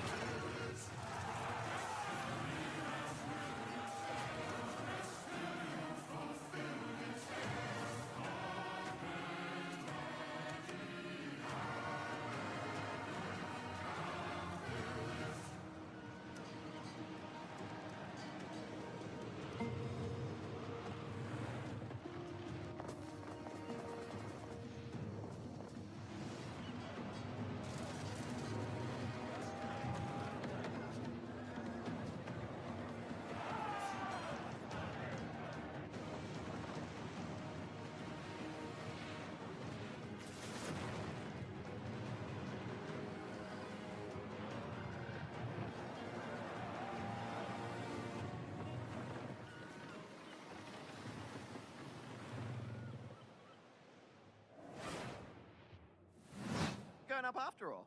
Yeah, no, I'm Nate, and I was gonna... I thought I told you there's nothing up there. Like, what's up there, though? Nothing. There's a tower. Yeah, that's it. When you get to the top of the tower, what's there? It's like a top of a tower.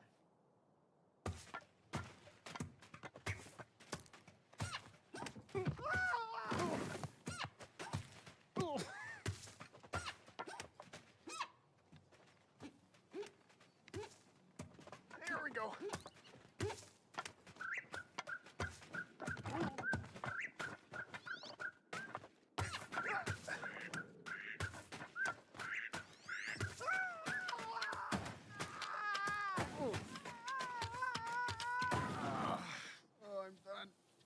be nothing up there anyway.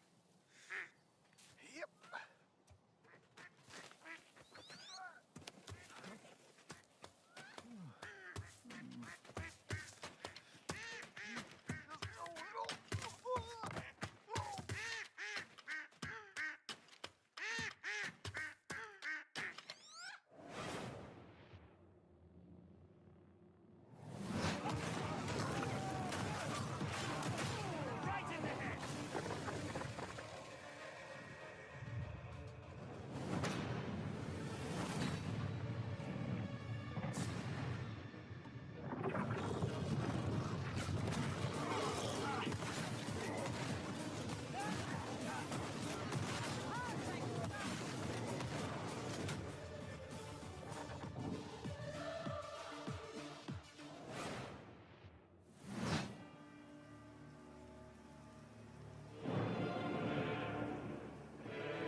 I'm sure you're eager to see more of the rig, and I'm eager to show it. So let's check back in with the build and see where things are at. Oh, hi, Mika. We have had a slight hiccup. Looks like Jacob forgot the #1 rule of a new PC build. An offering before you start, or computer spirits drink your heart. He forgot the sacrifice. You have to do the sacrifice. You've got to do the sacrifice. Can we scold me later? All right, I should cut him loose while he's still got blood. Sit still, Jacob. I don't want to hit any important bones. I am loving how normal things are today. And a quick reminder, you can find every single game from today's show in one place at the PC Gamer Steam page over at pcgamer.com/wishlist. My own wishlist is currently buckling under the strain of so many amazing games. And you know what? Speaking of amazing games, here's our next world premiere. A brand new game published by Punkle, the creator of Vampire Survivors. Get ready to go berserk.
Happy to be here. Greetings, local life forms. Delighted to meet you. Open your mind. This could be a party. We simply can't pass it up. Off we go, buckaroo! Lippo Plus, for when you want something a little different.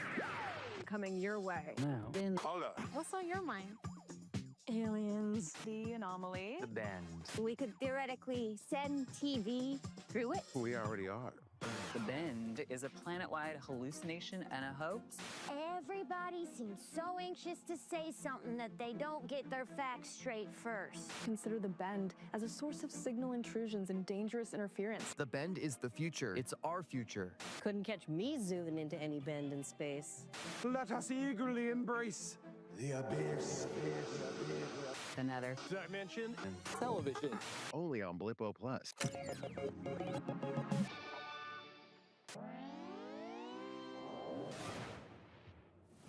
All those games have looked great, and wouldn't you know it, we've got even more to show you. Check this out. Hey, I'm Felix Schade. I started Morbid Metal a few years ago as a solo dev, and what began as a small passion project has evolved into something far more ambitious. It hit Steam Early Access this summer, and I can't wait to show you more. Morbid Metal is a fast-paced, roguelite hack and slash that is built for intense combo-driven combat. You play as an advanced AI, trapped inside a deadly simulation. Your mission? Explore its beautiful and brutal iterations, grow stronger, and prove your worth to your creator. You'll control up to 3 characters. It's a bit like switching weapons in a shooter, except here, you're switching full-on playstyles. Each character has their own unique combat style and active abilities, which are unlocked as you explore the simulation. You can even chain attacks between different characters. Start with Vector to quickly dispatch enemies, switch to Flux for a flurry of hits, and finish your combo with Echo's special attack. Mastering each playstyle will be essential, as you'll face a variety of powerful enemies, each with their own attack patterns and weaknesses. And at the end of every biome, you'll face powerful bosses. These are dramatic, high-stakes encounters designed to be tough but rewarding. Each new run reshapes the world. Layouts shift, enemy types change, and you'll have to adapt and make strategic choices to succeed. Choose character upgrades, buffs, or curses that change how you play. Some of these choices push you to take risks, others offer abilities, rewards, and modifiers, which alter your combat style, making each run truly unique. Play the free demo tomorrow during Steam Next Fest and wishlist now for early access on August 20th.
Peggy 3.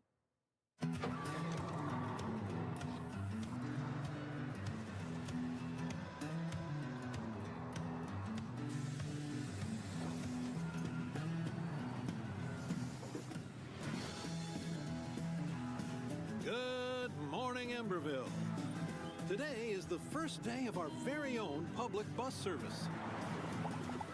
The bus services will start in the tracks and ash tree, but will expand to more neighborhoods as passenger approvals roll in.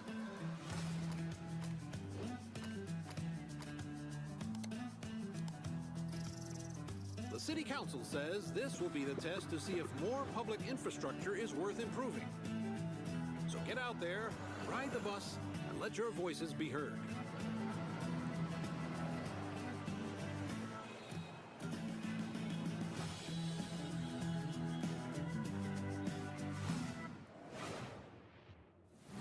Hey, Sean, should we see what's going on the factory floor? Make sure there's no production line issues holding up the rig? Well, that's a great idea, and I've invented the perfect spy gadget for just that. Hey, Sean, there is a big window right behind us. We could just look through that. Oh, look through a window? What is this, the Stone Age? You know, I'm pretty sure they didn't have windows in the Stone Age, Sean. Why would I use an obsolete Stone Age technology when the wristwatch I invented is capable of tracking my steps and hacking into any camera system on the planet instantly? Okay, that's actually really amazing, Sean. Well, I'm glad you like it because I took the liberty of making a Mika model a gift from me to you. Here, tap on the icon and you'll instantly hack into the warehouse cameras.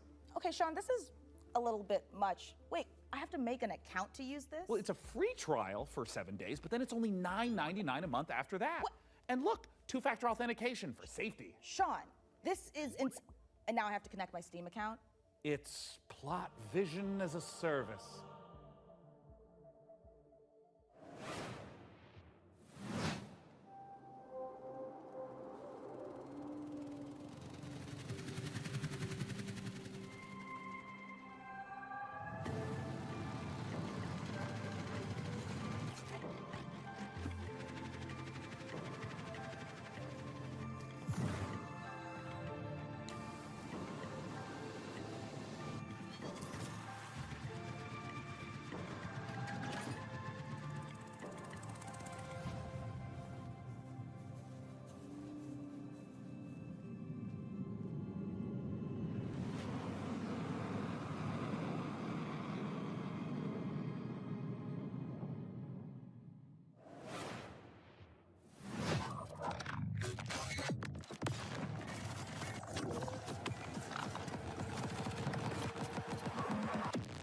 Subject decimated.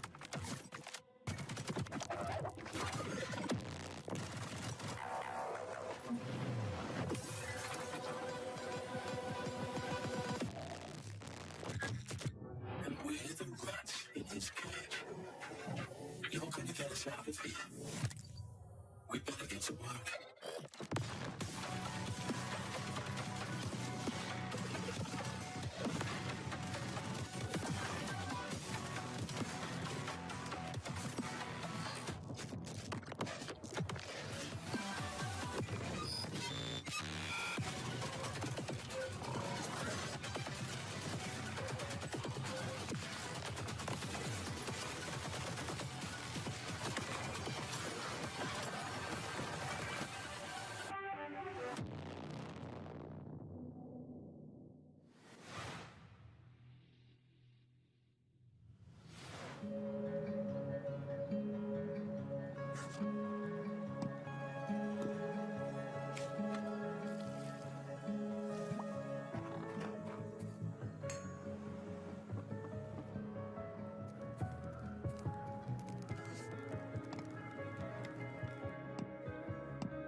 It's about time someone made a cozy life sim filled with supernatural horrors, just like my everyday to-day life.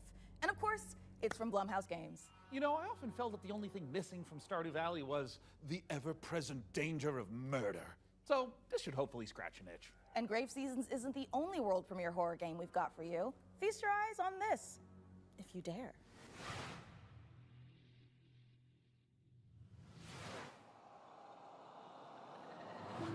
On On this most auspicious of nights, I would like to raise a toast. New friends, I bid you welcome to the club. We've got to get out of here. This will help. I'll keep an eye out for anything dangerous. I'll check for anything on the floor. A terrible curse has drawn you together, but fear threatens to drive you apart. Did you seriously rob me? Is that blood? God! Oh, God! Keep your cards close to your chest. No, this isn't right. For you'll need to decide who you can trust. Is somebody there? Before the rest of my guests arrive.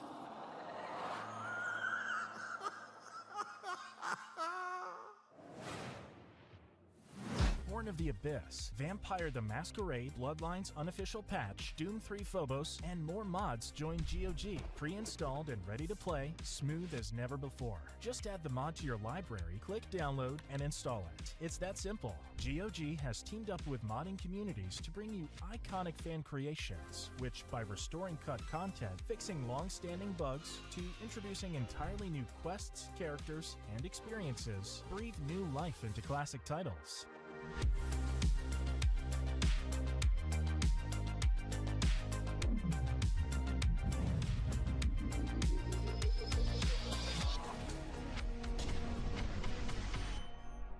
Later this year.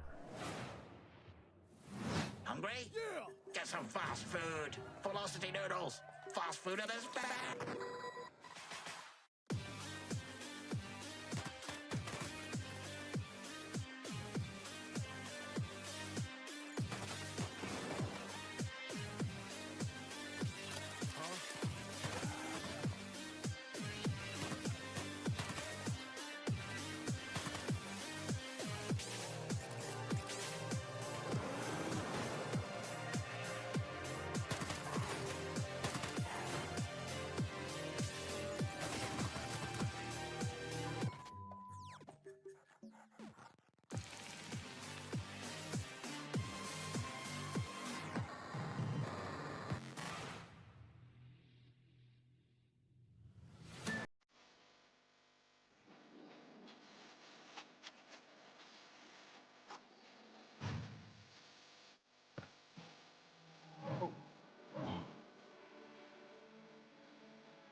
Well, Sean, by using my advanced spy technology of looking out the window, I think the rig is just about ready to boot up. Hey, Frankie, how we doing in there?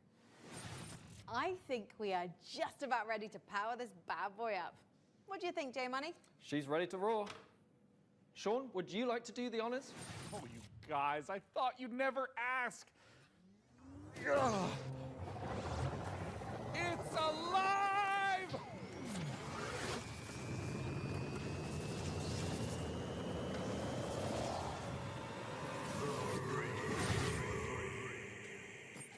It's beautiful. It calls to me. I love it more than any parent could love their child. As a mother, I take offense to that.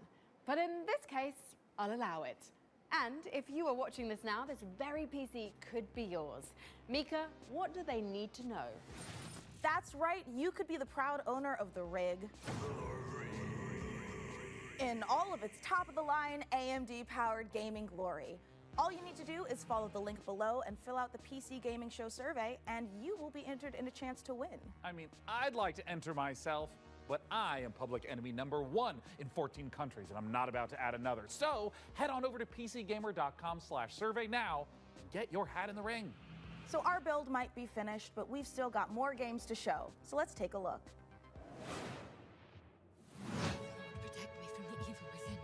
May the Lord protect me from the evil within. May the Lord protect me from the evil within. May the Lord protect me from the evil within. May the Lord protect me from the evil within. May the Lord protect me from the evil within. May the Lord protect me from the evil within. May the Lord protect me from the evil within.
We're PlayFusion, a studio done playing by AAA rules who still believe games belong to players.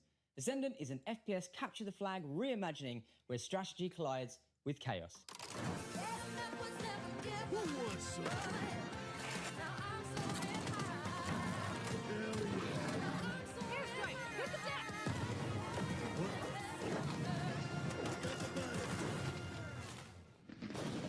It's like capture the flag on crack. Edmund McMillan of The Binding of Isaac. This here's Tyler Glale. Yeah. We're coming to you from Santa Cruz, California. Hometown. #1, this is not a wig. Yeah. #2, we got a game coming out soon. Yeah. Here's the trailer. Yeah. What seems to be going on with the little guy? Yeah, I think my cat's sick. Yeah, he's got a broken neck. He has horrible IBS. His mouth and one of his ears are missing. His soul was removed by a Kandarian demon. What was that last He's one? taken a shotgun to the face a couple times. What? He's got rabies, I'm pretty sure, and he's made a deal with the devil. He was stabbed repeatedly in the neck, chest, face, and hair. He's incredibly dehydrated. He has depression. Who doesn't nowadays, right? He appears to have a conjoined twin. I don't really. He has a gambling addiction. He was probed by aliens. He was mauled by a large headless beast. His tail appears to be growing ahead. He has ADHD. He got into a fight with a dog. Eugenics, coming to Steam February 10th, 2026. Magnificent games and a magnificent gaming PC that you could win. Once again, head over to pcgamer.com/survey for a chance to claim the rig. Mika, have you noticed that since powering her up, we've been hearing that annoying, super ominous voice? Yeah, kind of like we tore the very fabric of our plane of existence and brought through this terrifying unknown being drawn in by the awesome processing power of the rig. Oh, thank God it's not just me. No, it's not. And you know what? I know we shouldn't mess with whatever this is, but the rig. Yeah, I feel it in my teeth. God, same. But okay, listen. The show's almost done, so let's finish strong and agree to stop messing with whatever is saying the rig. Great idea. Let's close out the show the same way we began, with a trio of exclusive world premieres.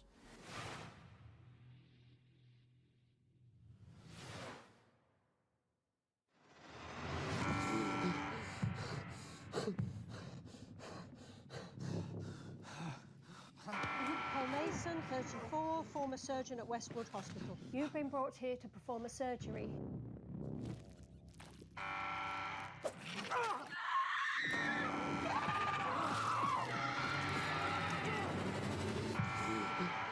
Paul Mason, former surgeon at Westwood Hospital. I don't know how, but I think we've done this already. Oh, what is the way out of here?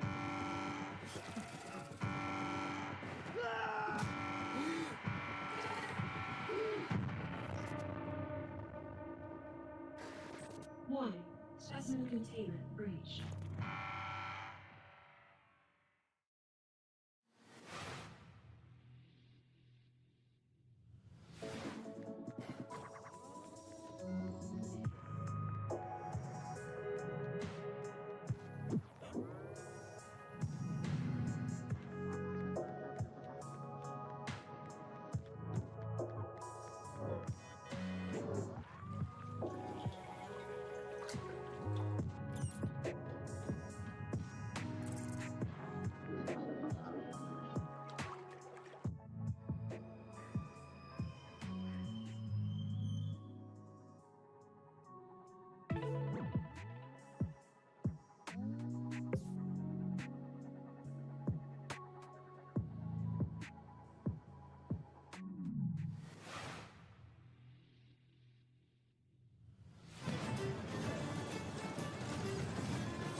What a spectacular show that was. The games, the rig, the gadgets, the non-lethal electrocutions, the thermal paste. Oh my God, the thermal paste. And speaking of gadgets, we've got time to show off one last little invention of ours. Oh, goody!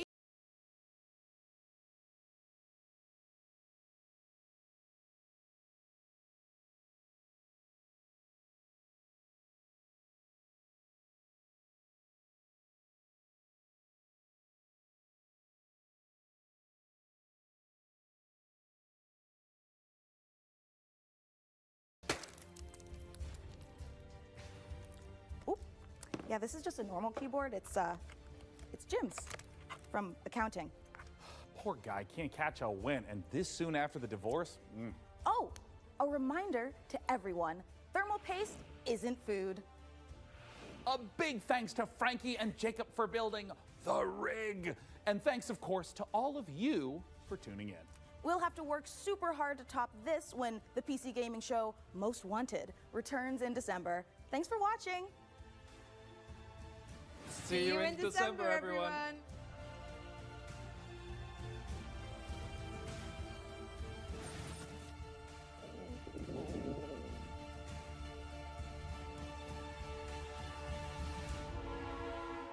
We're going. All right, it's time. Tell me when. Hello, everyone, to the PC Gaming Show pre-show. I'm exhausted from that. Trust me, you do not want to miss it. What the? Just what I like to hear. Oh, hi, Mum. I'm currently on set at the moment, building a PC. It's alive! You went like this. Yeah! It's alive! Oh. Shots for everyone! Mum, I'm currently on set building a PC. There it is. Oh, did you hear that? Jesus, Joe. I'm a monument to vanity. B! Hurry up, we don't have any time! Oh. Mum, I'm filming right now. I'm seducing you. Are you aroused? I can just, and I know how to read words. I went to college. Whoa! Oh. There it is. During let's go back to the top. I inhaled my spit. Better hurry up. This is starting to hurt, my guy. I can hear you, and so can the rest of the crew that I'm currently filming with.